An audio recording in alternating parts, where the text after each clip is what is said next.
All right, welcome back to my bicycle series. I'm Pardes, and this is the chat with Zackary Ghalayini that inspired me to ride my bicycle to 25 states, Canada, and Mexico. One day I'm on Facebook just scrolling, and I see my friend's profile pic, and I'm like, yo, this guy looks like he knows how to bike, and he looks like a professional bicyclist. So I'm going to message him and tell him how I just rode my bicycle from Fairfax to DC. I go ahead and click the messenger button, and I message my friend Zach 1 month after my bike ride in 2018, and I'm like, bro, do you even bike? He's like, what do you know about biking? So I tell him, I'm like, yo, I just rode my bike to DC. He's like, nice, man. That was my first big ride growing up. He's like, you know what the next step is? He's like, bike from DC to Pittsburgh.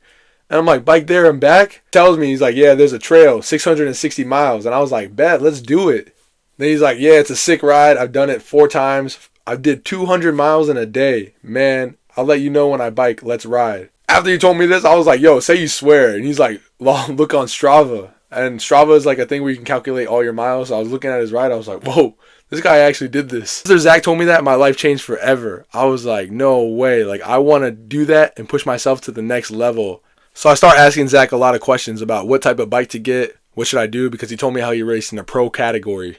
So I tell Zach, I want a DC type of riding bike. And he's like, what's your price range? I said, around $300. And Zach responds, he's like, $300 is a weird price. It's not worth it to buy a new bike for $300. I would look for a used bike. So it can be a quality bike, you know. You don't want to buy a cheap bike and then it breaks down on you. And unfortunately, I learned this lesson the hard way when I ride my bicycle from Virginia to New York City. I knew he had a lot of knowledge. He was a US pro as well. So the most important advice he gave me was make sure that the bike fits. He told me there should be like 1.5 inches between the bar and your inseam. And there should be a slight bend in your knee and at the bottom of the pedal stroke. Zach showed me some pictures of how you want to be on your bike while riding. He even showed me the specific angles you should have your bike at. So I tell Zach, I was like, I think I should be good, but what happens if I'm not in the right position? He's like, you end up working harder than you should. The number one way to get faster for free is having a good position on your bike. I was like, all right, I'm just going to raise up my seat then. He gave me a bunch of whole other advice, and one lesson I learned from him was to keep my seat by like my hip level. Sizing and the positioning of the bike is very important, so ask your local bike mechanic to mark it with a tape or a marker where they want you to position that seat. About 10 months go by, and I messaged Zach again. I was like, so when you bicycled to Pittsburgh from DC, did you take a break for a day? How long did it take you? How did you prepare for this? A lot of food. He did 3 days there, 3 days back, long days. It's hard, but you never get out of the breath, just easy spinning. He was doing 10 plus hours a day. And I asked, how many miles did you do a day? And Zach was doing 120 miles per day, which is very, very impressive. And he didn't do it with people who didn't bike much, but it was all about nutrition and never getting hungry. Spinning, not grinding. So I tell Zach, I was like, I'm going to go bicycle to Richmond first, and you're going to see that video in the future. And I also mentioned how I did DC and back the other day. So he asked me how it was. I said it was pretty good. My legs started to give out at the last 4 miles. I was like, you can never get injured from biking, can you?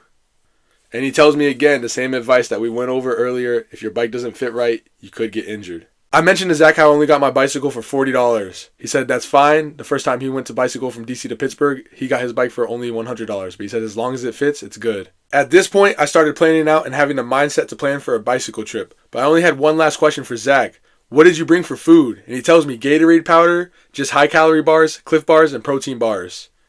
He mentioned high-calorie products because you're burning so much. I ask, how about fruits and vegetables? Zach responds to my food question by telling me dates are really good. Everything else you should buy on the way, which is true because you don't want to overload your bike with food. Keeping your body fueled and hydrated and not having a problem with your bike. Bring chain lube. That way your bike will pedal more efficiently. About 2.5 months later, I messaged Zach again. I'm about to go do it. He asked, Pittsburgh? I said, no, New York. Let's go.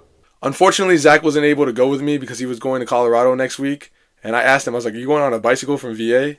He's like, no, on an airplane. But what is funny that I asked that is because I actually rode my bicycle from Virginia to Colorado while I was doing my California trip. And he said, dude, you should bike to New York. That would be fun. And now you're going to see my next series. This is where I'm going to bicycle from Burke, Virginia to New York City. And this is one of my favorite stories out of all my bicycle trips that I've done. Thank you so much for watching. Next, check out my Burke, Virginia to New York City bicycle trip. And special shout out to Zackary Ghalayini for motivating me to do all these bicycle trips. See you next time. I'm at Burke Center. I'm going to try to make it to